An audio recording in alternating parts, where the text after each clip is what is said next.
Cher monsieur Sarkozy et cher monsieur Filou, je m'appelle Marie-Chantal de Cagnoussac en Mortou et je tiens à vous remercier du fond du cœur en cette période de grande rigueur économique de n'avoir pas renoncé aux réductions fiscales sur le service à la personne. Voyez-vous, j'emploie moi-même beaucoup de personnel et je suis à moi toute seule une véritable petite entreprise.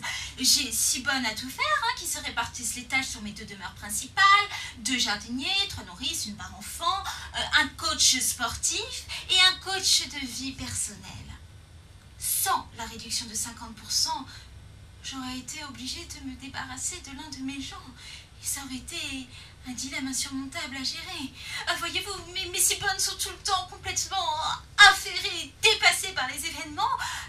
Mais il faut dire qu'elles sont complètement incompétentes. Mais vous savez, moi je ne fais plus la fine bouche. Je sais très bien qu'il est extrêmement difficile de trouver des gens qui savent travailler de nos jours. Mes jardiniers, c'est un petit peu pareil. Avec les 3 hectares de terrain, ils n'en voient plus le bout. Ils sont complètement dépassés.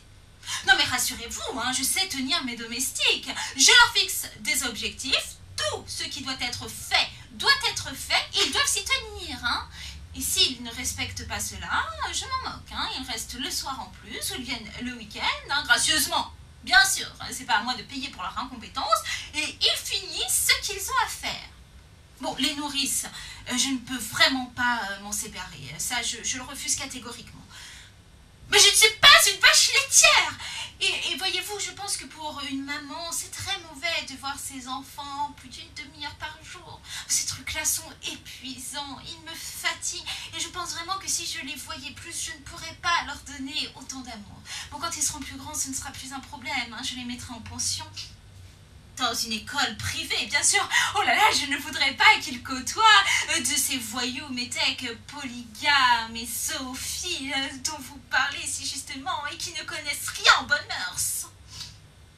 Quant à mes coachs, mes coachs, c'est toute ma vie. Mes coachs, je ne m'en séparerai pour rien au monde. Voyez-vous, grâce à eux, j'apprends à me remettre en question, à réfléchir sur moi-même. J'apprends la tolérance vis-à-vis d'autrui par l'ouverture de mes chakras. Et puis c'est bien qu'il y ait des hommes qui viennent me rendre visite à la maison pour me sauver de ma traîtresse solitude lorsque mon mari part en déplacement. Enfin, toujours est-il que vous avez bien fait de ne pas renoncer aux réductions fiscales sur le service à la personne, parce que le problème de la France, c'est la compétitivité. Les Français coûtent cher et ils sont tellement peu malléables. Bon, moi, je dois reconnaître qu'au début, j'ai hésité. J'ai failli prendre des Pakistanais. Les Pakistanais sont des gens adorables. Ils travaillent 14 heures sans pause et sans chouiner. Et en plus de ça, ils dorment à même le sol, ce qui m'évite tous les problèmes de logistique, des matelas et de linge du personnel. Oh là là, c'est merveilleux. Bon, le problème avec les immigrés, c'est qu'ils ne maîtrisent pas du tout la langue française. Ils passent de manière intempestive du vouvoiement au tutoiement. Et moi, ça me mettait tellement mal à l'aise lorsque j'organisais des réceptions. Imaginez un peu. Bonjour, monsieur le ministre. Vous voulez... Tu prends petit four? Oh non, non, non, rien que d'y penser. Je préfère encore prendre des Français chers et incompétents.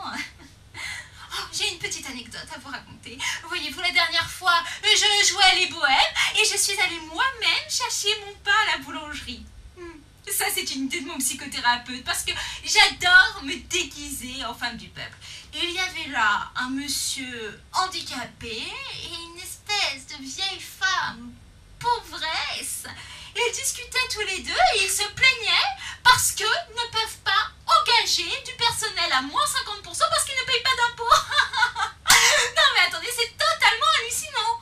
Déjà, ces gens ne payent pas d'impôts. En plus, ils vivent aux frais de l'État et ils voudraient quoi? Ils voudraient une bonne parce qu'ils ne sont pas foutus de se baisser pour ramasser les poussières et ils voudraient une infirmière parce qu'ils ont des petits bobos. Non mais on aura tout vu. Vous imaginez? Moi, je vois d'ici ma bonne allant chez ces gens dans la crasse, l'immondice et la puanteur, et ensuite venant travailler dans ma maison. Non mais attendez, c'est comme ça qu'on attrape des maladies. Moi, je ne partage pas mes domestiques avec n'importe qui. Hein. C'est trop cher pour ces gens et c'est tant mieux. Il faut que ça reste comme ça. Oh, vous au moins, Monsieur Sarkozy et Monsieur Filou, vous comprenez les riches. Depuis 4 ans, vous avez tellement fait pour nous. Moi, je me tue à dire qu'être riche, c'est vraiment difficile. C'est un défi quotidien de gérer une fortune personnelle comme la mienne, vraiment. Bon, j'ai juste une suggestion hein, pour vous, pour plus tard. Ce serait intéressant d'y penser vraiment. Le taux horaire minimal des domestiques est beaucoup trop élevé. 8 € pour ce qu'ils foutent. Non mais attendez, c'est complètement abusif. Enfin voilà, hein, pensez-y.